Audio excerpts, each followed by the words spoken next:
แสงแดดยามบ่ายสาดส่องผ่านหน้าต่างบานใหญ่ของออฟฟิศสะท้อนกับจอคอมพิวเตอร์จนน้องต้องหรี่ตามองตัวอักษรบนหน้าจอเธอลูบต้นคอที่เมื่อยล้าเบาพลางมองนาฬิกาดิจิตอลที่มุมจอ 15:42 นาทีอีก2 ชั่วโมงกว่าจะได้กลับบ้านโอ้ยน้องบ่นงึมงำกับตัวเองเบาๆขณะที่พยายามจดจ่อกับรายงานยอดขายประจำเดือนตรงหน้า2 เดือนในบริษัทนี้เธอยังรู้สึกเหมือนเป็นคนแปลกหน้าการย้ายงานครั้งนี้อาจจะเร็วเกินไปแต่เธอก็ไม่มีทางเลือกหลังจากที่บริษัทเก่าประกาศปิดตัวกระทันหัน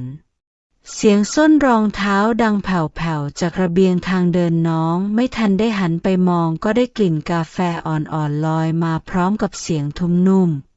ขอโทษนะคะที่รบกวนรายงานเดือนที่แล้วพอจะเสร็จไหมคะน้องหันขวับไปตามเสียงเธอเห็นผู้หญิงในชุดเดรสสีครีมอ่อนยืนถือแก้วกาแฟอยู่ข้างโต๊ะผมยาวสีน้ำตาลเข้มถูกมัดเป็นหางม้าต่ำดวงตากลมโตฉายแววเป็นมิตรน้องรีบเลื่อนเมาส์ไปคลิกเช็คความคืบหน้ากำลังทำอยู่ค่ะเหลืออีกประมาณ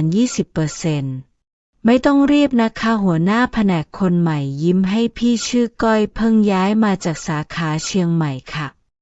พี่ก้อยน้องพยักหน้ารับสังเกตว่าแก้วกาแฟในมือของก้อยมีรอยลิปสติกสีชมพูอ่อนติดอยู่ที่ขอบหนูน้องค่ะน้องชื่อน่ารักดีนะคะก็ยิ้มกว้างขึ้นก่อนจะชี้ไปที่ต้นไม้เล็กๆบนโต๊ะทำงานของน้องชอบจัดโต๊ะทำงานเหรอคะสังเกตว่ามีต้นไม้ด้วยค่ะน้องมองตามสายตาของก้อยไปที่ต้นแคคตัสกระถางจิ๋วคิดว่ามันอาจจะช่วยให้โต๊ะดูมีชีวิตชีวาขึ้นมาบ้างก้อยพยักหน้าเข้าใจแล้วก็ถ้ามีอะไรให้ช่วยบอกพี่ได้นะคะพี่รู้ว่าการเริ่มงานใหม่ๆมันไม่ง่ายน้ำเสียงของก้อยอบอุ่นจนน้องรู้สึกประหลาดใจเธอไม่เคยเจอหัวหน้าที่พูดจาใส่ใจแบบนี้มาก่อนขอบคุณค่ะน้องตอบเบาๆพลางรู้สึกถึงหัวใจที่เต้นเร็วขึ้นเล็กน้อยเสียงเครื่องปรับอากาศที่ดังครางต่อเนื่องเหมือนจะเบาลงหรืออาจเป็นเพราะเธอไม่ได้ยินมันอีกต่อไปแล้วก็ยิ้มให้อีกครั้งก่อนจะเดินจากไปทิ้งกลิ่นกาแฟและน้ำหอมอ่อนๆไว้เบื้องหลังน้องมองตามแผ่นหลังของหัวหน้าคนใหม่ก่อนจะหันกลับมาที่หน้าจอเธอพบว่าตัวเองกำลังยิ้มโดยไม่รู้ตัวบางทีการย้ายงานครั้งนี้อาจจะไม่ได้แย่อย่างที่คิดก็ได้คุณน้องครับลาเต้ร้อนนมถั่วเหลืองเหมือนเดิมนะครับพี่ตั้มบาริสเตอร์ประจำร้านสโลว์มอร์นิ่งถามด้วยความคุ้นเคยน้องพยักหน้ายิ้มรับเธอแวะร้านนี้ทุกเช้าจนกลายเป็นลูกค้าประจำไปแล้ววันนี้มาเช้ากว่าปกตินะครับพี่ตั้มทักขณะที่กำลังชงกาแฟมีประชุมเช้าน้องตอบพลางล้วงกระเป๋าหยิบบัตรสะสมแต้มออกมาเสียงกระดิ่งหน้าร้านดังกริ้งแผ่วๆน้องหันไปมองตามเสียงโดยอัตโนมัติหัวใจเธอเต้นแรงขึ้นเมื่อเห็นว่าคนที่เดินเข้ามาคือก้อยวันนี้เธอสวมเสื้อเชิ้ตสีขาวตัดกับกระโปรงทรงดินสอสีกรมท่าผมยาวปล่อยสยายแทนการมัดหางม้าเหมือนเมื่อวานอ้าวน้องก้อยทักทายด้วยรอยยิ้มอยู่คิวหน้าพอดีเลยพี่ก้อยมาทำอะไรแต่เช้าคะเนี่ยน้องถามทั้งที่ในใจเต้นรัวจริงๆก็ก้อยหัวเราะเบาๆเมื่อวานเห็นแก้วกาแฟในมือน้องกลิ่นหอมมากเลยอยากลองดูบ้างน้องรู้สึกแก้มร้อนวูบนึกถึงตอนที่ก้อยเดินผ่านโต๊ะเธอเมื่อวานแนะนำอะไรดีคะก้อยถามพลางมองเมนูบนผนังเห็นน้องดื่มอะไรนะลาเต้ค่ะแต่น้องชะงักเล็กน้อยหนูใส่นมถั่วเหลืองนะคะแพ้นมวัวงั้นเหรอก้อยพยักหน้าเข้าใจก่อนจะหันไปทางพี่ตั้มขอเหมือนกันเลยค่ะพี่ไม่แพ้นมวัวนี่ค่ะจะสั่งแบบปกติก็ได้ไม่เป็นไรค่ะอยากลองแบบที่น้องดื่มดูบ้างก้อยยิ้มให้แล้วก็ขนมปังอบกรอบที่วางอยู่หน้าเคาน์เตอร์นั่นอร่อยไหมคะ อันนั้นซื้อคู่กับกาแฟได้ราคาพิเศษค่ะพี่ตั้มแทรกขึ้นวันนี้เพิ่งอบใหม่ๆด้วยงั้นเอาด้วยค่ะก้อยพยักหน้าก่อนจะหันมาหาน้องทานด้วยกันไหมพี่คงทานคนเดียวไม่หมดน้องลังเลเล็กน้อยนั่งคุยกันก่อนเข้าออฟฟิศก็ดีนะก้อยชวนยังเหลือเวลาอีกตั้งชั่วโมงกว่าค่ะน้องตอบรับเบาๆพลางนั่งลงที่โต๊ะไม้ตัวเล็กริมหน้าต่างแสงแดดอ่อนๆลอดผ่านกระจกเข้ามาส่องให้เห็นละอองฝุ่นลอยละล่องในอากาศพี่ตั้มยกกาแฟและขนมปังมาเสิร์ฟกลิ่นหอมของเมล็ดกาแฟคั่วและขนมปังอบกรอบลอยอวนในอากาศน้องทำงานที่นี่มา2 เดือนแล้วใช่ไหมคะก้อยเริ่มบทสนทนาชอบที่นี่ไหมก็ยังปรับตัวอยู่ค่ะน้องตอบตามตรงแต่ดีขึ้นเรื่อยๆนะคะพี่เข้าใจก้อยจิบกาแฟเบาๆโอ้อร่อยจริงๆด้วยน้องมองรอยยิ้มของก้อยแสงแดดยามเช้าทำให้ใบหน้าของเธอดูอ่อนโยนเป็นพิเศษแล้วพี่ล่ะคะทำไมถึงย้ายมาจากเชียงใหม่ก้อยเงียบไปครู่หนึ่งบางทีเราก็ต้องการการเปลี่ยนแปลงใช่ไหมคะเธอตอบพร้อมรอยยิ้มบางๆที่ดูเศร้าแฝงอยู่ในแววตาน้องพยักหน้าเข้าใจบางคำถามอาจจะยังไม่ถึงเวลาที่จะถามบางคำตอบอาจจะต้องรอให้ถึงเวลาที่เหมาะสมเช้าวันนั้นผ่านไปอย่างช้าๆท่ามกลางกลิ่นกาแฟแสงแดดอ่อนและบทสนทนาเบาๆที่แทรกด้วยช่วงเวลาแห่งความเงียบที่ไม่อึดอัดน้องมึงเป็นอะไรหรือเปล่าวะเสียงของไก่ดังขึ้นข้างหูน้องสะดุ้งเฮือกเธอเพิ่งรู้ตัวว่ากำลังเหม่อมองไปทางห้องประชุมที่มีนกำลังคุยงานอยู่กับทีมการตลาดเปล่าสักหน่อยน้องรีบก้มหน้าก้มตากดแป้นพิมพ์โอเคงั้นคงไม่สนใจนะที่พี่ก้อยเพิ่งโพสต์รูปในIGว่าไปดูหนังคนเดียวเมื่อวันอาทิตย์ไก่พูดยิ้มเดี๋ยวน้องเงยหน้าขึ้นทันทีก่อนจะรู้ตัวว่าหลงกลไก่หัวเราะคิกคักกูว่าแล้วมึงแอบชอบพี่ก้อยใช่ปะพูดบ้าอะไรของมึงน้องแก้มแดงพยายามกดเสียงให้เบาที่สุดเขาเป็นหัวหน้าเรานะแล้วไง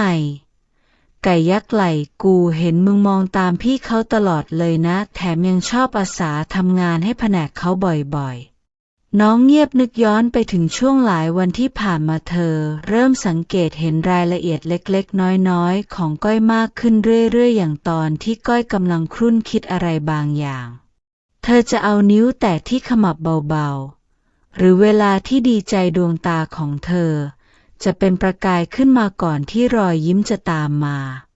กูแค่น้องพูดเบาๆกูแค่รู้สึกว่าเขาเป็นคนน่าสนใจไก่ทวนคำแบบไหนน้องถอนหายใจเบาๆกูก็บอกไม่ถูกบางทีกูก็แอบมองเขาตอนที่เขาไม่ทันสังเกตชอบดูท่าทางที่เขาทำงานวิธีที่เขาพูดคุยกับทุกคนเธอหยุดไปครู่หนึ่งแล้วก็กลิ่นน้ำหอมของเขาด้วยกูชอบกลิ่นนั้นมากมันหอมอ่อนๆเหมือนดอกไม้ป่าโหไก่ยิ้มกว้างมึงสังเกตละเอียดขนาดนี้เลยเหรอน้องรู้สึกหน้าร้อนวูบกูว่ามันแปลกหรือเปล่าวะอะไรที่แปลกที่กูรู้สึกแบบนี้กับผู้หญิงไก่วางมือลงบนไหล่เพื่อนมึงคิดว่ามันแปลกเหรอกูไม่รู้น้องสายหน้าเบาๆ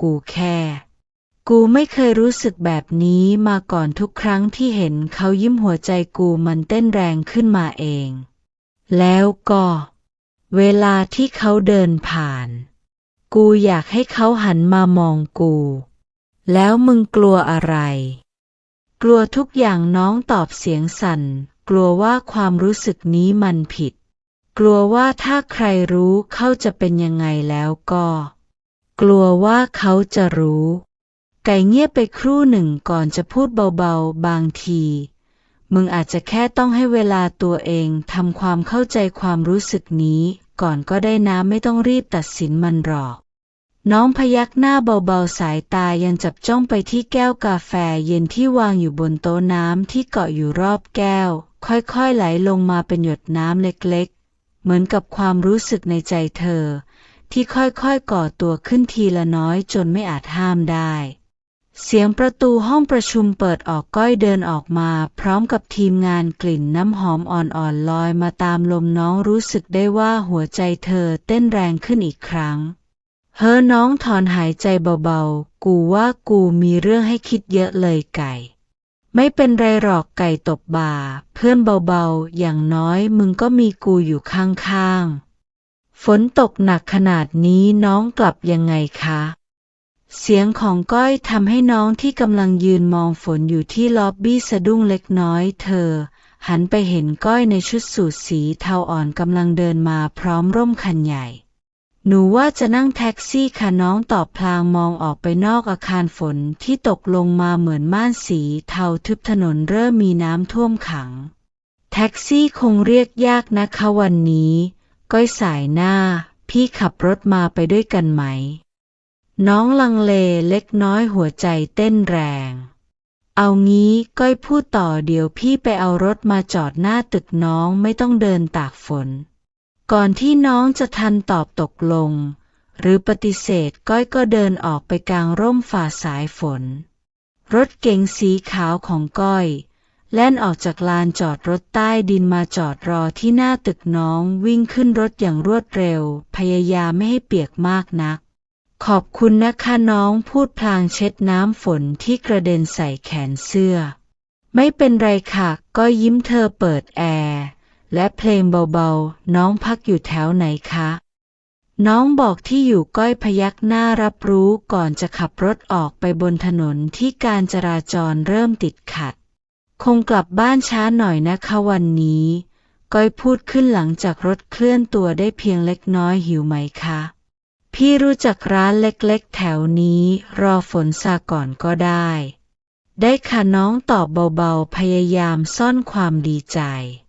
ก้อยเลี้ยวรถเข้าซอยเล็กๆจอดหน้าร้านอาหารญี่ปุ่นที่ดูเก่าแก่เสียงระฆังเหนือประตูดังกรุ้งกริ้งเมื่อทั้งคู่เดินเข้าไปกลิ่นซุปมิโซะลอยมาแต่จมูกพี่มาที่นี่บ่อยเหรอคะน้องถามขณะที่นั่งลงที่โต๊ะริมหน้าต่างมองเห็นสายฝนที่ยังคงกระหน่ำลงมาไม่หยุดเมื่อก่อนค่ะตอนที่ก็หยุดไปครู่หนึ่งตอนที่ยังอยู่เชียงใหม่เคยมีร้านแบบนี้ที่ชอบไปทำไมพี่ถึงย้ายมากรุงเทพคะน้องถามออกไปก่อนจะทันคิด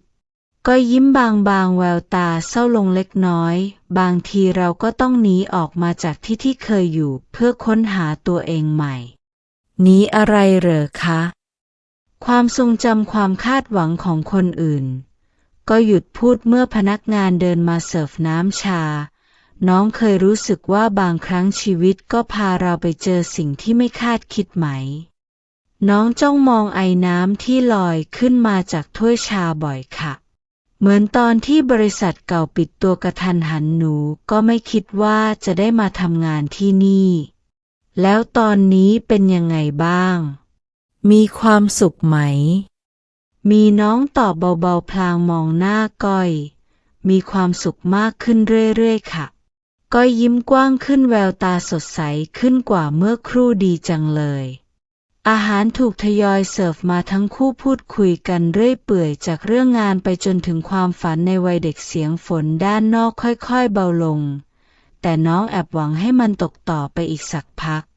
พี่ว่าฝนคงจะซาแล้วล่ะก้อยพูดขึ้นหลังจากที่ทั้งคู่นั่งเงียบฟังเสียงฝนอยู่พักใหญ่ค่ะน้องตอบเบาๆรู้สึกเสียดายที่ช่วงเวลาแสนพิเศษนี้กำลังจะผ่านไป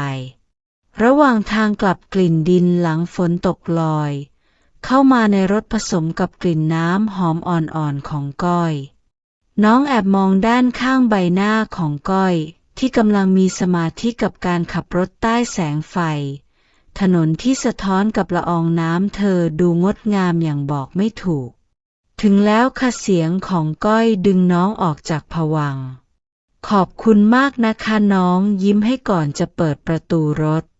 พรุ่งนี้เจอกันค่ะก้อยโบกมือลาน้องยืนมองรถของก้อยแล่นจับไปหัวใจเต้นแรงด้วยความรู้สึกที่บอกไม่ถูกบางทีสิ่งที่ไม่คาดคิดที่ชีวิตพาเรามาเจออาจเป็นสิ่งที่เราตามหามาตลอดก็ได้น้องมึงดูนี่สิไก่ยื่นโทรศัพท์มาให้ดูคนในออฟฟิศกำลังซุบซิบกันใหญ่เลยน้องรับโทรศัพท์มาดูเป็นภาพในกลุ่มไลน์ลับของพนักงานมีคนแชร์ข่าวเกี่ยวกับพนักงานคู่หนึ่งที่โดนย้ายแผนกเพราะคบหากันแล้วไง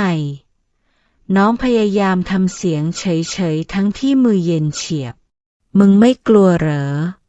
ถ้าเกิดใครรู้ว่ามึงชู่น้องรีบห้ามเพื่อนกวาดตามองรอบๆโต๊ะทำงานโอเคไก่ยกมือขึ้นแต่มึงคงต้องระวังตัวหน่อยนะน้องถอนหายใจเบาๆเธอรู้ดี3 เดือนที่ผ่านมาความรู้สึกที่มีต่อก็ยิ่งชัดเจนขึ้นทุกวันทุกครั้งที่ได้ทำงานด้วยกันทุกมื้อกลางวันที่บังเอิญเจอกันที่โรงอาหารทุกเช้าที่แวะร้านกาแฟด้วยกันแต่พร้อมๆกันนั้นความกลัวก็เติบโตขึ้นเช่นกันน้องเสียงของก้อยดังขึ้นจากด้านหลังน้องรีบปิดหน้าจอโทรศัพท์ทันทีค่ะช่วยมาดูงานนี้หน่อยได้ไหมคะก้อยชี้ไปที่ห้องประชุมเล็กน้องลุกตามไปพยายามสงบใจที่เต้นรัวห้องประชุมเล็กว่างเปล่ามีเพียงแสงแดดยามบ่ายที่ลอดผ่านมูลี่เข้ามาเป็นทาง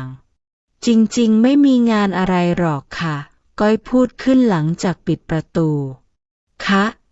น้องหันขวับไปมองพี่แค่อยากถามว่าน้องเป็นอะไรหรือเปล่าช่วงนี้ดูไม่ค่อยมีสมาธิหนูขอโทษค่ะน้องก้มหน้าหนูจะพยายามทำงานให้ดีขึ้นพี่ไม่ได้ตำหนินะคะก้อยสายหน้าแค่เป็นห่วงน้ำเสียงอ่อนโยนของก้อยทำให้น้ำตาของน้องคลอขึ้นมามีอะไรก็เล่าให้พี่ฟังได้นะก้อยวางมือลงบนไหล่น้องเบาๆสัมผัสนั้นทำให้น้องสะดุ้งเล็กน้อยเธอถอยห่างออกมาก้าวหนึ่งหนูขอตัวก่อนนะคะน้องพูดเสียงสั่นก่อนจะรีบเดินออกจากห้องประชุมเธอเดินตรงไปที่ห้องน้ำล็อกประตูห้องสุดท้ายน้ำตาไหลออกมาโดยไม่รู้ตัวทำไมต้องเป็นแบบนี้ด้วยเธอหยิบโทรศัพท์ขึ้นมาเปิดดูรูปที่แอบถ่ายก้อยตอนที่เธอกำลังยืนพูดในที่ประชุมภาพนั้นถ่ายจากมุมสูงจับได้พอดีตอนที่ก้อยกำลังยิ้มแสงจากโปรเจคเตอร์ทำให้ใบหน้าของเธอดูอ่อนโยนเป็นพิเศษน้องกดลบรูปแต่ลบความรู้สึกในใจไม่ได้เธอล้างหน้าจ้องมองตัวเองในกระจกผู้หญิงในกระจกดูสับสนและอ่อนล้ากูจะทำยังไงดีวะเธอพึมพำกับตัวเองเสียงโทรศัพท์ดังขึ้นเป็นข้อความจากก้อยถ้าน้องพร้อมจะคุยพี่รอฟังอยู่เสมอนะคะบางทีการได้พูดออกมาอาจจะทำให้รู้สึกดีขึ้น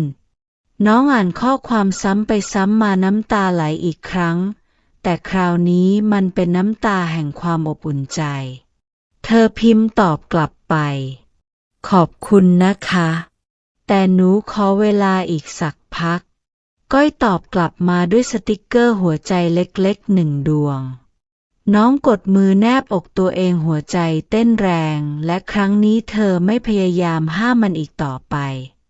เอกสารวันนี้เรียบร้อยแล้วนะคะน้องวางแฟ้มลงบนโต๊ะทำงานของก้อยพยายามหลบสายตาน้องคะก้อยเงยหน้าขึ้นจากจอคอมวันนี้มีเวลาไหมอยากคุยด้วยคือน้องกำลังจะหาข้ออ้างที่สวนหลังออฟฟิศมีร้านชาเปิดใหม่ค่ะก้อยพูดต่อได้ยินว่าชาดอกไม้เขาอร่อยน้องกำมือแน่นพยายามหาเหตุผลที่จะปฏิเสธแต่สุดท้ายก็พยักหน้ารับ แสงสีส้มของยามเย็นทอดยาวผ่านกิ่งไม้ในสวนน้องนั่งอยู่ที่ม้านั่งไม้ตัวเก่าใต้ต้นจามจุรีใหญ่มองดูผู้คนทยอยเดินกลับบ้านในมือถือแก้วชาดอกมะลิที่ยังไม่ได้จิบขอนั่งด้วยนะคะก้อยเดินมาพร้อมถ้วยชาในมือวันนี้เธอถอดสูทออกเหลือเพียงเสื้อเชิ้ตสีขาวที่พับแขนขึ้นเล็กน้อยกลิ่นน้ำหอมอ่อนๆลอยมาตามสายลมน้องพยักหน้ารับขยับตัวให้ก้อยนั่งลงสวยนะคะก้อยมองไปที่ท้องฟ้าสีส้มแดงชอบช่วงเวลานี้ที่สุดเลยตอนที่วันกำลังจะหมดไปแต่ก็ยังมีความสวยงามให้เห็นน้องไม่ตอบเธอจ้องมองไปที่ผิวน้ำชาที่สะท้อนแสงอาทิตย์น้องก้อยหันมามีอะไรกังวลใจหรือเปล่าคะพี่เห็นน้องเหม่อบ่อยๆไม่มีอะไรค่ะน้องตอบเบาๆแน่ใจเหรอคะก้อยถามช่วงนี้น้องดูเปลี่ยนไปเวลาพี่เดินเข้าไปใกล้น้องมักจะหลบตาเสมอลมเย็นๆพัดผ่านใบจามจุรีไหวเบาๆเสียงนกกำลังบินกลับรังพี่น้องเริ่มพูดแต่ก็หยุดไปค่ะพี่เคยรู้สึกแปลกแยกกับตัวเองไหมคะก้อยเงียบไปครู่หนึ่งบ่อยมากค่ะโดยเฉพาะตอนที่เรารู้สึกอะไรบางอย่างที่คนอื่นอาจจะไม่เข้าใจน้องหันไปมองก้อยเป็นครั้งแรกในวันนี้เธอเห็นแววตาที่เศร้าลึกๆของก้อยที่พี่ย้ายมาจากเชียงใหม่น้องถามเสียงแผ่วคนเราบางทีก็ต้องหนีออกมาจากที่ที่คุ้นเคยก้อยตอบเพื่อหาที่ที่เราจะเป็นตัวของตัวเองได้แล้วพี่เจอแล้วเหรอคะก้อยหันมายิ้มให้พี่กำลังค้นหาอยู่ค่ะแต่พี่ว่าพี่เริ่มเห็นแสงสว่างแล้วล่ะน้องรู้สึกว่าหัวใจเต้นแรงเมื่อสายตาของพวกเธอสบกันบางความรู้สึกก้อยพูดต่อมันอาจจะดูผิดในสายตาคนอื่นแต่ถ้ามันจริงใจมันก็ไม่มีอะไรผิดหรอกนะคะน้ำตาของน้องเริ่มไหลเธอรีบเช็ดมันออกหนูขอตัวก่อนนะคะน้องลุกขึ้นอย่างรวดเร็ววางแก้วชาที่ยังไม่ได้จิบลงบนม้านั่งน้องก้อยเรียกน้องหยุดชะงักแต่ไม่หันกลับไปไม่ว่าน้องจะรู้สึกยังไงพี่อยากให้น้องรู้ว่าความรู้สึกของน้องมีค่าและน้องก็มีสิทธิ์ที่จะรู้สึกแบบนั้นน้องยืนนิ่งน้ำตาไหลอาบแก้มเธออยากจะหันกลับไปอยากจะบอกทุกอย่างที่อัดอั้นในใจแต่หนูต้องไปแล้วค่ะเธอพูดเสียงสั่นก่อนจะรีบเดินจากไปก้อยมองตามร่างที่เดินจากไปก่อนจะหยิบแก้วชาของน้องขึ้นมามันยังอุ่นเหมือนความรู้สึกที่ยังไม่ได้เอ่ยออกมาท้องฟ้าเริ่มมืดลงแต่แสงสุดท้ายของวันยังคงพอให้เห็นว่าบนผิวน้ำชามีคราบน้ำตาหยดหนึ่งผสมอยู่น้องรอก่อนเสียงของก้อยดังมาจากด้านหลังแต่น้องไม่หยุดเธอเดินเร็วๆผ่านล็อบบี้ออกมาที่ลานจอดรถฝนเริ่มพรำลงมาเบาๆน้องก้อยวิ่งตามมาทันคว้าแขนน้องไว้ทั้งสองยืนอยู่ใต้หลังคาที่จอดรถเสียงฝนดังกระทบหลังคาเหล็กเป็นจังหวะปล่อยหนูเถอะค่ะน้องพูดเสียงสั่นพยายามสะกดกลั้นน้ำตาไม่ค่ะก้อยจับไหล่น้องให้หันมาเผชิญหน้าเราต้องคุยกันไม่มีอะไรต้องคุยแล้วค่ะน้องก้มหน้าหนูขอโทษที่ทำให้พี่ลำบากใจใครบอกว่าพี่ลำบากใจก็น้องเงยหน้าขึ้นมองก้อยน้ำตาเริ่มไหลมันผิดนี่คะที่หนูรู้สึกแบบนี้กับพี่มันผิดที่หยุดพูดคำว่าผิดสักทีก้อยขัดน้ำเสียงจริงจังน้องไม่ได้ทำอะไรผิดแต่น้องแค่รู้สึกและการรู้สึกไม่เคยผิดน้องสะอื้นปล่อยให้น้ำตาไหลอาบแก้มหนูพยายามแล้วนะคะพยายามห้ามตัวเองแต่ทุกครั้งที่เห็นพี่ยิ้มทุกครั้งที่ได้ยินเสียงพี่หัวเราะทุกครั้งที่น้อง หนูชอบพี่ค่ะน้องพูดออกมาในที่สุดน้ำตาคลอหนูรู้ว่ามันไม่ถูกต้องแต่หนูห้ามใจตัวเองไม่ได้ก้อยนิ่งไปมือที่จับไหล่น้องอยู่คลายออกเล็กน้อยสายฝนยังคงตกลงมาเบาๆเสียงรถวิ่งผ่านถนนดังแว่วมารู้ไหมก้อยเอ่ยขึ้นในที่สุดรอยยิ้มอ่อนโยนผุดขึ้นบนใบหน้าที่พี่ย้ายมาจากเชียงใหม่เพราะพี่ก็เคยรู้สึกแบบนี้น้องเงยหน้าขึ้นมองน้ำตายังคงไหลพี่เคยชอบเพื่อนร่วมงานที่นั่นก้อยเล่าต่อเสียงสั่นเครือเล็กน้อยแต่เธอแต่งงานไปแล้วพี่เลยต้องหนีจากความรู้สึกผิดหนีจากสายตาคนรอบข้างพี่ก้อยแต่พอมาอยู่ที่นี่พี่ถึงได้เข้าใจก็ยกมือขึ้นเช็ดน้ำตาให้น้องเบาๆว่าใครบอกว่าไม่ถูกต้องความรักที่บริสุทธิ์ไม่มีผิดหรอกนะแต่คนอื่นไม่ได้อยู่ในหัวใจเราก้อยจับมือน้องแน่นเขาไม่รู้หรอกว่าเรารู้สึกยังไงน้องมองมือที่กุมกันไว้ความอบอุ่นแผ่ซ่านจากฝ่ามือของก้อยพี่ก็ชอบน้องนะก้อยพูดเบาๆชอบตั้งแต่วันแรกที่เห็นน้องนั่งทำงานอยู่คนเดียวชอบที่น้องตั้งใจชอบรอยยิ้มของน้องแต่พี่กลัวเหมือนกันกลัวว่าประวัติจะซ้ำรอยพี่ก้อยน้องสะอื้นแต่คราวนี้พี่จะไม่หนีแล้วก้อยดึงน้องเข้ามากอดท่าน้องพร้อมจะสู้ไปด้วยกันน้องซบหน้ากับไหล่ก้อยสัมผัสได้ถึงหัวใจที่เต้นแรงของทั้งคู่กลิ่นน้ำหอมอ่อนๆผสมกับกลิ่นฝนยังคงตกพรำแต่ในใจของทั้งคู่กลับอบอุ่นอย่างประหลาดเอกสารนี้ช่วยแก้ตรงนี้นิดนึงนะคะก้อยชี้ไปที่หน้าจอคอมพิวเตอร์ของน้องนิ้วเรียวยาวแต่ที่ตัวเลขในตารางเบาๆค่ะน้องตอบรับพยายามไม่ให้ใครสังเกตเห็นว่าหัวใจเธอเต้นแรงขึ้นเมื่อได้กลิ่นน้ำหอมคุ้นเคย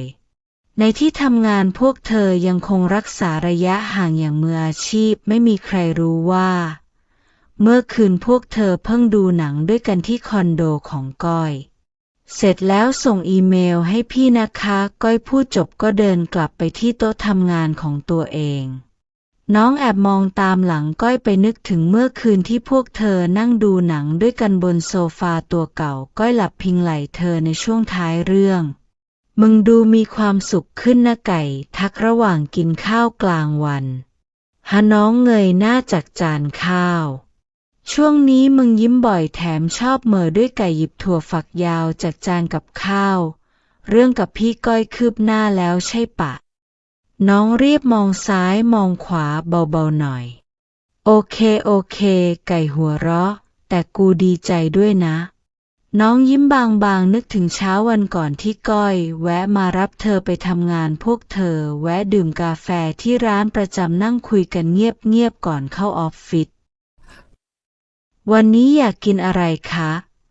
ก้อยถามขณะขับรถผ่านถนนในซอยเป็นเย็นวันศุกร์ที่พวกเธอนัดเจอกันหลังเลิกงาน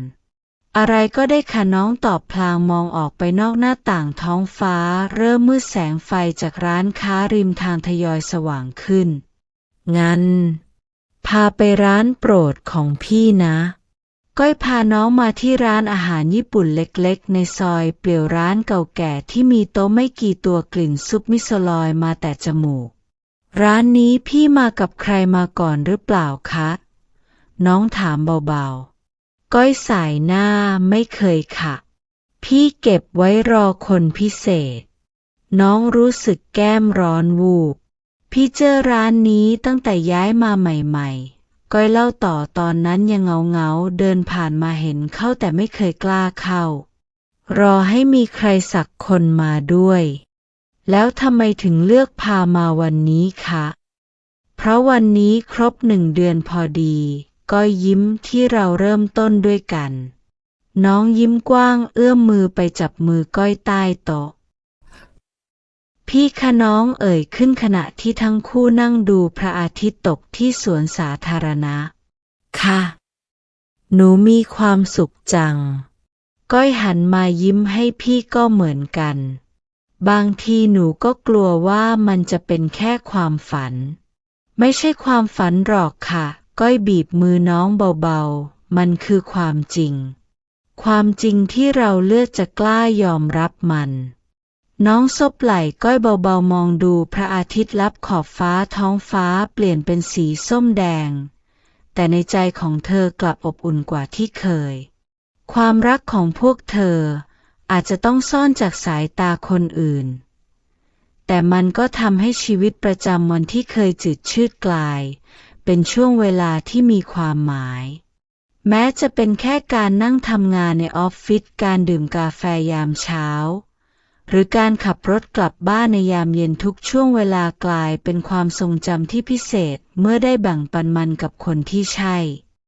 น้องแม่ว่าลูกเปลี่ยนไปนะน้องชะงักมือที่กำลังล้างจานหันไปมองแม่ที่นั่งจิบกาแฟอยู่ที่โต๊ะอาหารเธอกลับมาเยี่ยมบ้านในวันหยุดเหมือนทุกเดือนเปลี่ยนยังไงคะดูมีความสุขขึ้นแม่ยิ้มแต่บางทีก็ดูเหมือนมีเรื่องกังวลมีอะไรอยากเล่าให้แม่ฟังไหมน้องวางจานลงในอ่างเช็ดมือกับผ้ากันเปื้อนเธอนั่งลงข้างๆแม่กลิ่นกาแฟผสมกับกลิ่นขนมปังที่แม่ชอบอบในวันหยุดทำให้นึกถึงวันเด็กๆแม่คะน้องเริ่มพูดเสียงสั่นถ้าหนูจะบอกอะไรแม่สักอย่างแม่จะฟังหนูใช่ไหมคะแม่วางแก้วกาแฟลงหันมามองลูกสาวด้วยสายตาอ่อนโยนแน่นอนสิลูกแม่ฟังลูกเสมอน้องสูดหายใจลึกๆนึกถึงคำพูดของก้อยเมื่อวานพี่กลัวเหมือนกันนะตอนที่ต้องบอกแม่ก้อยเล่าขณะที่ทั้งคู่นั่งอยู่ในสวนหลังเลิกงานแล้วแม่พี่ว่ายังไงคะแม่ร้องให้ก้อยยิ้มเศร้าๆแต่ไม่ใช่เพราะโกรธหรือผิดหวังแม่บอกว่าร้องให้เพราะเสียใจที่ลูกต้องเก็บความทุกข์ไว้คนเดียวมานานหนูกลัวน้องกำมือแน่นกลัวว่าแม่จะผิดหวังก้อยจับมือน้องไว้ค่อยๆเป็นค่อยๆไปเราไม่จำเป็นต้องรีบร้อนหนูมีคนที่ชอบค่ะน้องพูดเบาๆจริงเหรอแม่ยิ้มกว้างแม่ก็ว่าแล้วเห็นลูกยิ้มกับโทรศัพท์บ่อยๆคือน้องรู้สึกมือเย็นเฉียบเขาเป็นผู้หญิงค่ะเสียงนาฬิกาในห้องครัวดังติ๊กๆความเงียบปกคลุมไปทั่วน้องไม่กล้าสบตาแม่เขาดีกับหนูไหมแม่ถามเบาๆน้องเงยหน้าขึ้นมองแม่อย่างแปลกใจน้ำตาเริ่มคลอดีมากค่ะเขาใจดีเข้าใจหนูแล้วลูกมีความสุขไหมมีค่ะน้ำตาของน้องเริ่มไหลมีความสุขมากแม่เอื้อมมือมาเช็ดน้ำตาให้ลูกสาวแม่เห็นแล้วล่ะเห็นว่าลูกเปลี่ยนไปดูมีชีวิตชีวาขึ้นแม่แค่ไม่รู้สาเหตุแม่ไม่โกรธหนูเหรอคะทำไมแม่ต้องโกรธแม่ลูบผมลูกสาวเบาๆลูกของแม่มีความสุขนั่นก็พอแล้วน้องกอดแม่แน่นปล่อยให้น้ำตาไหลแต่คราวนี้เป็นน้ำตาแห่งความโล่งใจแล้วเมื่อไหร่จะพาเขามาให้แม่รู้จักละน้องพลาออกจากอ้อมกอดแม่เช็ดน้ำตาจริงเหรอคะแม่อยากเจอเขาแน่นอนสิแม่ยิ้มแม่อยากรู้ว่าใครกันที่ทำให้ลูกสาวแม่มีความสุขขนาดนี้น้องหยิบโทรศัพท์ขึ้นมาเปิดรูปที่ถ่ายกับก้อยตอนไปเที่ยวด้วยกันให้แม่ดูนี่พี่ก้อยค่ะแม่มองรูปอย่างพินิจสวยจังนะแล้วก็ดูใจดีด้วยเขาใจดีมากๆเลยค่ะน้องยิ้มทั้งน้ำตาแม่กอดลูกสาวอีกครั้งขอบคุณนะลูกที่ไว้ใจแม่กลิ่นขนมปังอบหอมกลุ่นลอยมาจากเตาผสมกับกลิ่นกาแฟกลิ่นที่คุ้นเคยในวันเด็กวันนี้มันให้ความรู้สึกอบอุ่นมากกว่าที่เคยนั่นพี่ก้อยหรือเปล่าวะ เสียงของไก่ทำให้น้องรีบกดปิดแชทในโทรศัพท์ทันทีพวกเธอกำลังนั่งกินข้าวที่ร้านก๋วยเตี๋ยวหลังออฟฟิศมึงจะแอบซ่อนทำไมอีกไก่ถามพลางตักน้ำซุปกูรู้หมดแล้วรู้อะไรน้องทำเสียงใสเมื่อวานไก่วางช้อนลงทำหน้าจริงจังกูเห็นมึงกับพี่เขานั่งดูพระอาทิตย์ตกด้วยกันที่สวนหลังออฟฟิศน้องหน้าซีดไก่กูเดี๋ยวฟังกูก่อนไก่ยกมือห้ามกูแค่อยากบอกว่ากูดีใจนะที่ในที่สุดมึงก็กล้าเป็นตัวของตัวเองมึงไม่รังเกียจเหรอรังเกียจบ้าอะไรไก่ทำหน้าแปลกกูเห็นมึงมาตั้งแต่ตอนที่ยังแอบชอบพี่เขาใหม่ๆเห็นตอนที่มึงทุกข์ใจเห็นตอนที่มึงพยายามปฏิเสธความรู้สึกตัวเอง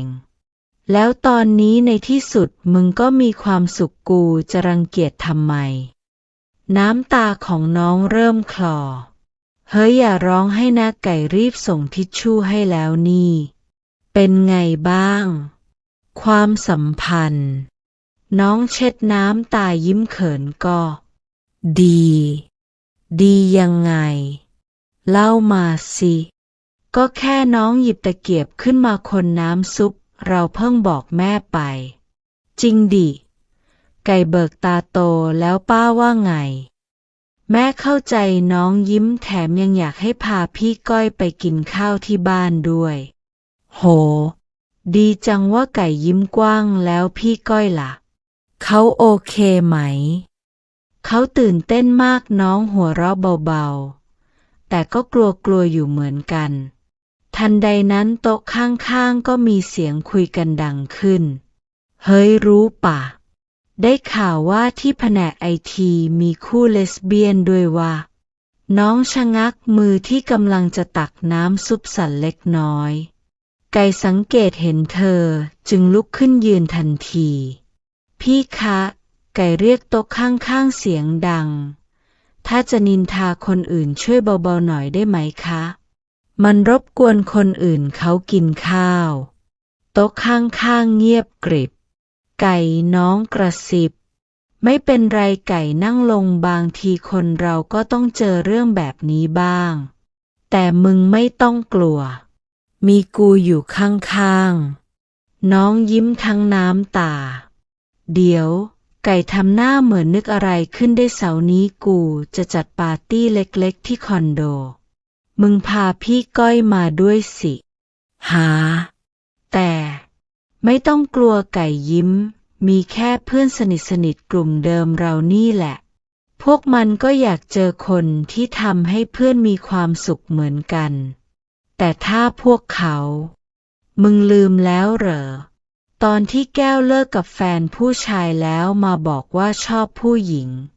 พวกเราก็ยังอยู่ข้างๆเขานะน้องนึกขึ้นได้จริงด้วยบางทีมึงอาจจะลืมไปไก่จับมือเพื่อนว่ารอบตัวมึงมีคนที่พร้อมจะเข้าใจและยอมรับมึงเยอะกว่าที่คิดน้ำตาของน้องไหลอีกครั้งแต่คราวนี้เป็นน้ำตาแห่งความสุขขอบใจนะไก่ไม่ต้องขอบใจหรอกไก่ยิ้มแค่เห็นเพื่อนมีความสุขแบบนี้พวกเราก็ดีใจด้วยแล้วก๋วยเตี๋ยวชามนั้นอาจจะเริ่มเย็นแล้วแต่หัวใจของน้องกลับอุ่นขึ้นทุกทีเมื่อรู้ว่าเธอไม่ได้เดินบนเส้นทางนี้เพียงลำพังพี่คะช่วยเซ็นเอกสารนี้ด้วยค่ะพนักงานสาวในแผนกวางแฟ้มลงบนโต๊ะก้อยอย่างแรงแล้ว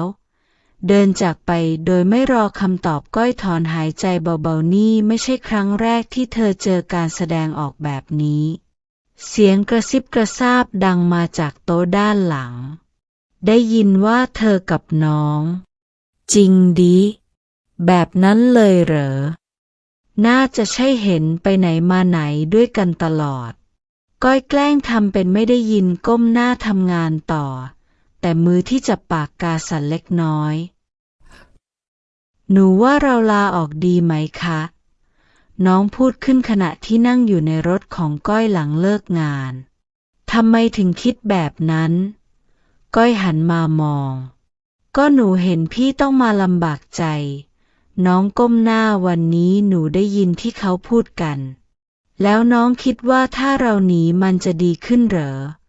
ก้อยจอดรถที่ไหลทางพี่เคยหนีมาครั้งหนึ่งแล้ว และพี่รู้ว่ามันไม่ได้ช่วยอะไร น้องเงียบน้ำตาเริ่มคลอ นี่ก้อยเอื้อมมือมาเช็ดน้ำตาให้น้อง เราไม่ได้ทำอะไรผิด ทำไมเราต้องเป็นฝ่ายหนีเช้าวันต่อมาน้องเดินมาถึงโต๊ะทำงานเห็นกระดาษโน้ตแปะอยู่ที่จอคอมพิวเตอร์ ไอเลสเบียน มือของเธอสั่น แต่ก่อนที่จะทันได้ทำอะไรไก่ก็เดินมาฉีกมันทิ้ง ไม่ต้องสนใจพวกขี้ขลาดไก่พูดเสียงดัง ที่ต้องแอบเขียนโน้ตแบบนี้ เพราะไม่กล้าเผชิญหน้าต่างหากเสียงซุบซิบรอบๆเงียบลงทันที ขอบใจนะน้องพูดเบาๆ แต่มึงต้องระวังตัวหน่อยนะไก่นั่งลงข้างๆ เมื่อกี้กูได้ยินว่าจะมีคนฟ้องถึง HR อะไรนะ แต่มึงไม่ต้องกลัวไก่จับมือเพื่อนกูมีพี่ชายทำงานที่ HR อยู่ เขาบอกว่าถ้าไม่มีหลักฐานว่าการทำงานได้รับผลกระทบ เขาก็ทำอะไรไม่ได้ ตอนพักกลางวันน้องนั่งกินข้าวคนเดียวที่โต๊ะทำงานไม่กล้าไปโรงอาหารทำไมไม่ไปกินข้าวข้างนอกล่ะคะ เสียงของก้อยดังขึ้น พี่ก้อย วันนี้พี่เอาข้าวกล่องมาก้อยชูถุงในมือกินด้วยกันไหม แต่ถ้ามีคนเห็น ให้เห็นสิคะก้อยนั่งลงข้างๆเปิดกล่องข้าวจะได้รู้ว่าเราไม่ได้ทำอะไรผิด น้องมองก้อยด้วยความทึ่ง น้องรู้ไหมก้อยพูดขณะตักข้าวบางทีการที่เรายืนหยัดอยู่ตรงนี้ มันอาจจะช่วยให้คนที่กำลังเผชิญเรื่องแบบเดียวกับเรามีกำลังใจ แต่มันยากมากเลยนะคะ พี่รู้ก้อยยิ้มให้แต่เรามีกันและกัน แล้วก็มีเพื่อนที่เข้าใจแค่นี้ก็พอแล้ว เย็นวันนั้นก่อนกลับบ้านน้องเห็นโน้ตอีกแผ่นบนโต๊ะ แต่คราวนี้เป็นลายมือที่คุ้นเคย เธอเป็นคนที่กล้าหาญมาก และฉันภูมิใจที่ได้รู้จักเธอ แก้วแผนกบัญชี น้องยิ้มหยิบโน้ตใส่กระเป๋าบางทีการต่อสู้กับอคติอาจจะยากแต่เธอก็ไม่ได้สู้เพียงลำพังขณะเดินออกจากออฟฟิศเธอเห็นก็ยืนรออยู่ที่ล็อบบี้กำลังคุยกับไก่และแก้วพวกเขาหัวเราะกันอย่างมีความสุขพร้อมกลับบ้านหรือยังคะก้อยถามพร้อมรอยยิ้มน้องพยักหน้ารู้สึกอบอุ่นในใจบางทีบ้านอาจไม่ใช่แค่สถานที่แต่เป็นที่ที่มีคนที่เข้าใจและยอมรับเราอย่างที่เราเป็นพี่แน่ใจนะคะน้องถามขณะที่รถไฟกำลังเคลื่อนออกจากสถานีหัวลำโพงเรายังกลับได้นะคะก้อยหัวเราะเบาๆจะให้กลับตอนที่รถไฟออกมาแล้วเนี่ยนะก็หนูแค่กลัวว่าครอบครัวพี่จะไม่ยอมรับน้องพยักหน้ามองออกไปนอกหน้าต่างรถไฟทิวทัศน์กำลังเคลื่อนผ่านไปท้องฟ้าสีครามสดใสของเช้าวันเสาร์ดูขัดกับความวิตกในใจเธอพี่เองก็กลัวนะก้อยพูดเบาๆแต่พี่คิดว่าถึงเวลาแล้วที่จะต้องกลับไปเผชิญหน้ากับอดีตก้อยเล่าว่าหลังจากที่เธอย้ายมากรุงเทพเธอแทบไม่ได้กลับบ้านที่เชียงใหม่เลยแค่โทรคุยกับแม่บ้างส่งเงินกลับบ้านทุกเดือนแม่พี่ยังโกรธเรื่องที่พี่หนีมาเหรอคะไม่หรอกก้อยสายหน้าแม่เข้าใจแต่พี่เองต่างหากที่ยังไม่กล้าเผชิญหน้า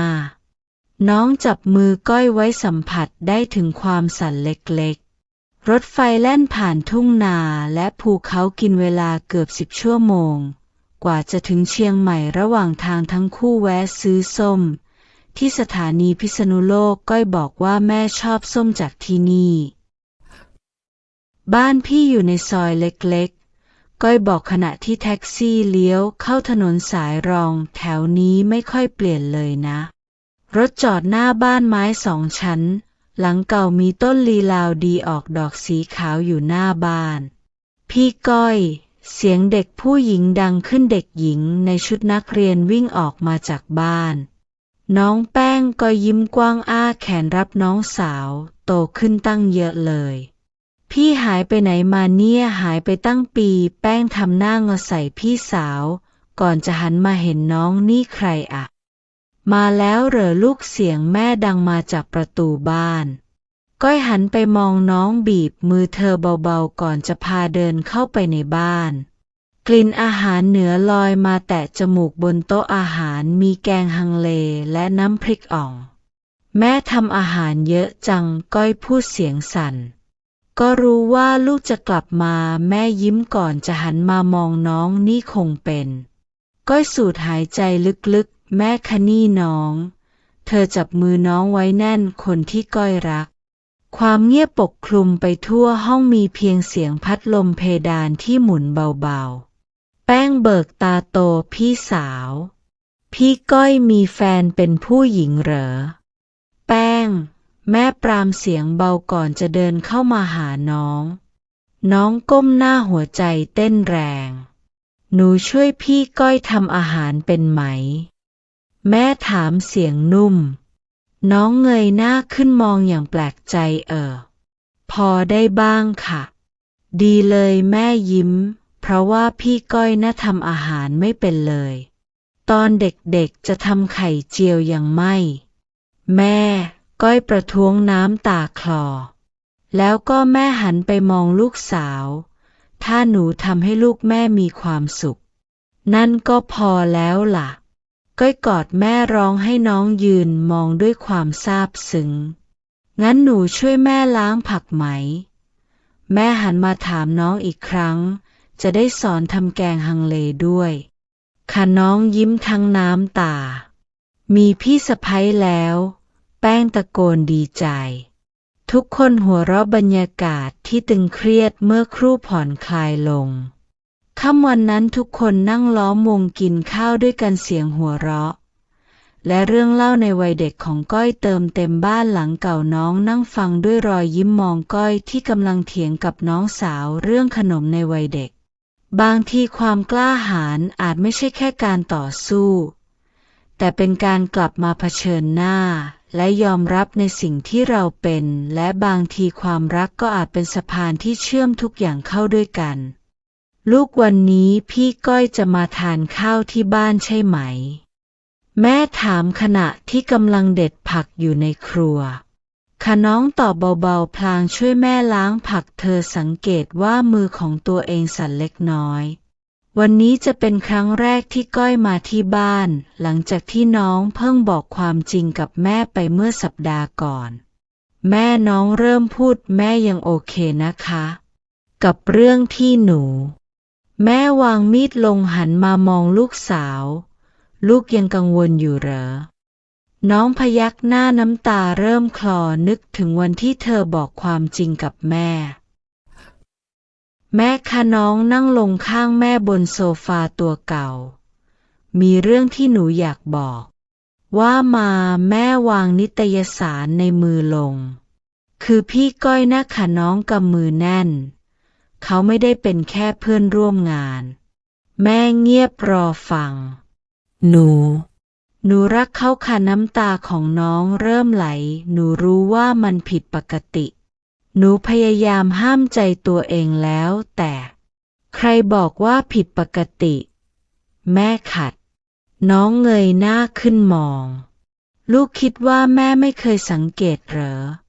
แม่ถอนหายใจเบาๆตั้งแต่ลูกเริ่มทำงานที่นี่แม่เห็นลูกเปลี่ยนไปมีความสุขขึ้นยิ้มบ่อยขึ้นแต่เขาเป็นผู้หญิงเหมือนหนูแล้วยังไงล่ะแม่จับมือลูกสาวความรักมันวัดกันที่เพศหรือวัดกันที่ใจน้องสะอื้นแม่แคร์ต้องใช้เวลาทำความเข้าใจนิดหน่อย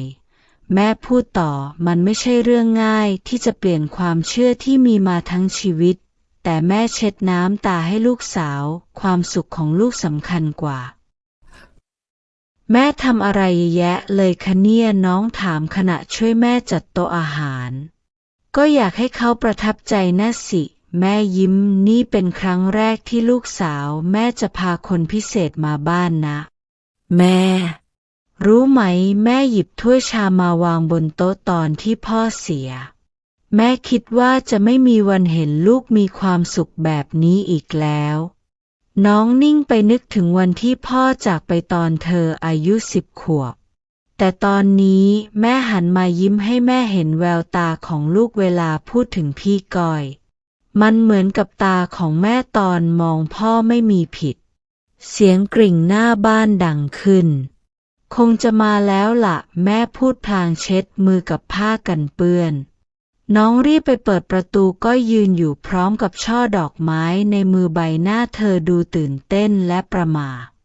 สวัสดีค่ะก้อยยิ้มให้แม่ของน้องมาเข้ามาสิลูกแม่เดินเข้ามาทักพอดีเลยแม่ทำแกงส้มดอกแคกับกุ้งจำได้ว่าน้องบอกว่าเป็นอาหารโปรดของหนูก้อยหันมามองน้องอย่างซาบซึ้งแม่น้องรู้สึกน้ำตาคลอขอบคุณนะคะแม่ยิ้มให้ลูกสาวไม่ต้องขอบคุณหรอกนี่คือบ้านของเราและตอนนี้แม่หันไปมองก้อยก็เป็นบ้านของหนูด้วยมื้อค่ำวันนั้นเต็มไปด้วยเสียงหัวเราะและเรื่องราวแม่เล่าเรื่องตอนน้องเด็กๆให้ก้อยฟัง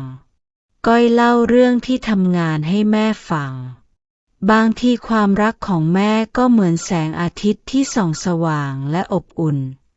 โดยไม่เลือกว่าจะตกกระทบที่ใดระวังหน่อยหนักนะก้อยเตือนขณะที่น้องพยายามยกกล่องใบใหญ่เข้ามาในห้องไม่เป็นไรค่ะน้องยิ้มเหงื่อเล็กๆผุดขึ้นบนหน้าผากนี่กล่องสุดท้ายแล้วคอนโดห้องใหม่ของพวกเธอเต็มไปด้วยกล่องและข้าวของที่ยังไม่ได้จัดเข้าที่แสงแดดยามเย็นส่องผ่านหน้าต่างบานใหญ่ทำให้เห็นละอองฝุ่นลอยละล่องในอากาศเหนื่อยไหมก้อยเดินเข้ามาใกล้ยื่นขวดน้ำเย็นๆให้นิดหน่อยน้องรับขวดน้ำมาดื่มแต่ก็มีความสุขก้อยยิ้มก่อนจะดึงน้องเข้ามากอดจากด้านหลังวางคางบนไหล่ของอีกฝ่ายนี่จะเป็นบ้านของเรานะน้องพิงตัวเข้าหาอ้อมกอดของก้อยสัมผัสได้ถึงหัวใจที่เต้นแรงของทั้งคู่พี่ว่าโซฟาควรวางตรงนี้ไหมก้อยชี้ไปที่มุมห้องจะได้นั่งดูพระอาทิตย์ตกด้วยกันได้เอาสิคะน้องเดินมาช่วยจัดโซฟาแล้วตรงนี้เราเอาชั้นหนังสือวางดีไหมแต่ต้องเว้นที่ไว้สำหรับต้นไม้ของน้องด้วยนะน้องหัวเราะนึกถึงต้นแคคตัสกระถางจิ๋วที่เคยวางบนโต๊ะทำงานจำได้ด้วยจำได้สิก้อยยิ้มทุกอย่างเกี่ยวกับน้องพี่จำได้หมดน้องรู้สึกแก้มร้อนวูบค่ำวันนั้นหลังจากจัดข้าวของเสร็จทั้งคู่นั่งพักบนโซฟาตัวใหม่มองดูพระอาทิตย์ลับขอบฟ้าผ่านหน้าต่างบานใหญ่เหนื่อยไหมคะน้องถามพลางซบไหล่ก้อยนิดหน่อยก้อยตอบลูบผมน้องเบาๆแต่มีความสุขพี่ค่ะจ้าหนูแอบกลัวเหมือนกันนะน้องพูดเบาๆกลัวว่าวันนี้จะเป็นแค่ความฝันก้อยหันมาจูบที่หน้าผากน้องเบา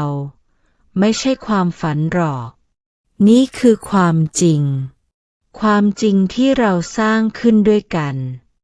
น้องเงยหน้าขึ้นมองสบตากับก้อยแสงสุดท้ายของวันทำให้ดวงตาของก้อยเป็นประกาย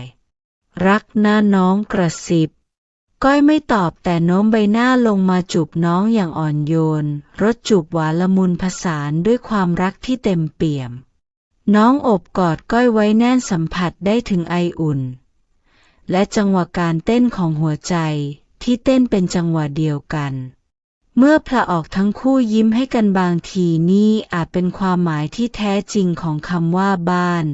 ไม่ใช่แค่สถานที่แต่เป็นความรู้สึกอบอุ่นและปลอดภัยเมื่อได้อยู่ในอ้อมกอดของคนที่รักหิวไหมก้อยถามเบาๆเดี๋ยวพี่ทำมาม่าให้น้องหัวเราะพี่ทำได้ด้วยเหรอล้อเล่นก้อยยิ้มสั่งเดลิเวอรี่ดีกว่าทั้งคู่หัวเราะก่อนจะกลับมากอดกันอีกครั้งปล่อยให้ความมืดค่อยๆคืบคลานเข้ามาแต่ในใจกลับสว่างไสวด้วยความรักที่มีให้กันห้องใหม่อาจจะยังไม่เรียบร้อยสมบูรณ์แต่มันก็อบอุ่นและสมบูรณ์แบบในแบบของมันเพราะมันคือพื้นที่ที่พวกเธอจะได้ใช้ชีวิตร่วมกันเติมเต็มความทรงจำดีๆและเขียนเรื่องราวของพวกเธอต่อไป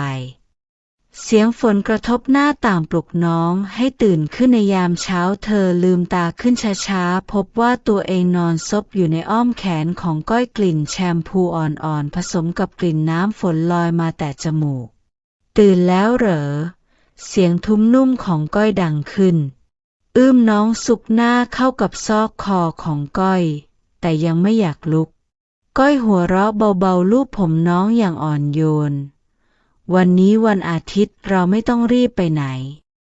น้องยิ้มนึกถึงช่วงเวลาที่ผ่านมาทุกเช้าที่ตื่นขึ้นมาพบว่ามีคนที่รักอยู่ข้างๆทุกค่ำคืนที่หลับลงไปในอ้อมกอดอุ่นช่างเป็นความสุขที่เรียบง่ายแต่แสนวิเศษ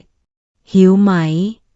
ก้อยถามพลางจูบที่หน้าผากน้องเบาๆนิดหน่อยงั้นวันนี้พี่จะทำอาหารเช้าให้เองน้องพละออกจากอ้อมกอดมองหน้าก้อยอย่างไม่เชื่อพี่จะทำจริงๆเหรอทำไมล่ะไม่เชื่อใจพี่เหรอก็น้องแกล้งทำหน้าครุ่นคิดครั้งที่แล้วที่พี่ทำไข่เจียวมันไม่จนควันขึ้นทั้งห้องนะคะก้อยทำหน้างอใส่งั้นวันนี้พี่จะพิสูจน์ให้ดูทั้งคู่ลุกขึ้นเดินเข้าครัวด้วยกันเสียงฝนยังตกพรำๆอยู่ด้านนอกน้องนั่งที่เคาน์เตอร์มองก้อยพยายามทำไข่กระทะพี่คะน้องเอ่ยขึ้นพี่ว่าเราโชคดีแค่ไหนที่ได้มาเจอกันก้อยหันมายิ้มวางไข่ที่กำลังทำค้างไว้เดินมาหาน้องโชคดีมากจนบางครั้งพี่ก็กลัวว่ามันจะเป็นแค่ความฝันไม่ใช่ความฝันหรอกค่ะน้องลุกขึ้นโอบกอดเอวก้อยนี่คือความจริงความจริงที่หอมกลิ่นไข่ไหม้เฮ้ยก้อยรีบหันกลับไปดูกระทะน้องหัวเราะชอบใจก่อนจะเดินไปช่วยก้อยกู้สถานการณ์ในครัวบ่ายวันนั้นฝนยังคงตกไม่หยุดทั้งคู่นั่งดูหนังด้วยกันบนโซฟาห่มผ้าห่มผืนเดียวกันมีถ้วยป๊อปคอร์นวางอยู่ตรงกลางหนังน่าเบื่อจังก้อยบ่นงั้นพี่อยากทำอะไรก้อยหันมามองน้องยิ้มมุมปากอยากจูบน้องหน้าแดงพี่นี่นะก้อยไม่รอให้น้องพูดจบเธอโน้มใบหน้าเข้าไปใกล้จูบที่ริมฝีปากของน้องอย่างอ่อนโยนรสจูบหวานละมุนมือของก้อยลูบแก้มน้องเบาๆน้องผ่อนคลายในจูบนั้นสัมผัสได้ถึงความรักที่แผ่ซ่านจากทุกสัมผัสเธอวางมือบนหัวใจของก้อยรู้สึกได้ถึงการเต้นที่เร่งเร็วขึ้นเมื่อผละออกทั้งคู่สบตากันยิ้มให้กันอย่างเขินอายรักนะก้อยกระซิบหนูก็รักน้องตอบพลางซบลงในอ้อมกอดของก้อยบางครั้งความสุขก็ไม่จำเป็นต้องยิ่งใหญ่แค่การได้อยู่ด้วยกันทำอาหารด้วยกันดูหนังด้วยกันหรือแม้แต่การนั่งเงียบๆข้างกันก็เป็นความสุขที่ประเมินค่าไม่ได้แล้วเพราะความรักที่แท้จริงไม่ได้อยู่ที่ความสมบูรณ์แบบแต่อยู่ที่การยอมรับในตัวตนของกันและกันอยู่ที่การเติบโตไปด้วยกันและอยู่ที่การเลือกที่จะรักกันใหม่ในทุกๆวันพี่คะน้องเงยหน้าขึ้นมองก้อยเย็นนี้กินอะไรดีก้อยหัวเราะอะไรก็ได้แค่ได้กินด้วยกันก็พอแล้วและนั่นคือความจริงที่เรียบง่ายความสุขไม่จำเป็นต้องยิ่งใหญ่ไม่จำเป็นต้องสมบูรณ์แบบแค่จริงใจก็พอ ในวันที่แสงส่องฉันยังคงมองเธออยู่ตรงนั้นหัวใจเต้นไม่เป็นจังหวะทุกครั้งที่เธอผ่านมาความรู้สึกที่ซ่อนไว้กลัวใครจะรู้ว่าฉันรักเธอแต่ทุกวินาทีที่ผ่านยิ่งทำให้ฉันหวั่นไหวเธอรู้ไหมในวันที่ฟ้าสดใสหัวใจฉันเองก็สว่างใสเมื่อได้เห็นรอยยิ้มเธอตอนสายตาอ่อนตอนที่ส่องผ่านหน้าต่างใจฉันพบว่าความรักไม่จำเป็นต้องซ่อนไว้แค่เพียงมีเธอเพียงแค่ได้รักเธอโลกทั้งใบก็สวยงามในทุกวันที่มีเธอบางวันฝนพรำบางวันแดดแรงไม่สำคัญเท่าไรเพราะในใจฉันมีเธอเป็นแสงนำทางในทุกวันจะมีใครเข้าใจหรือไม่ไม่สำคัญเท่าที่เรามีกันความรักของเรางดงามเกินกว่าคำพูดใดแม้โลกจะไม่เข้าใจเราก็ยังมีกันและกันความรักที่แท้จริงไม่จำเป็นต้องอธิบายแค่มีเธอก็พอปลายแสงแดดอ่อนตอนที่ส่องผ่านหน้าต่างใจฉันพบว่าความรักไม่จำเป็นต้องซ่อนไว้แค่เพียงมีเธอเพียงแค่ได้รักเธอโลกทั้งใบก็สวยงามในทุกวันที่มีเธอในทุกวันที่มีเธอ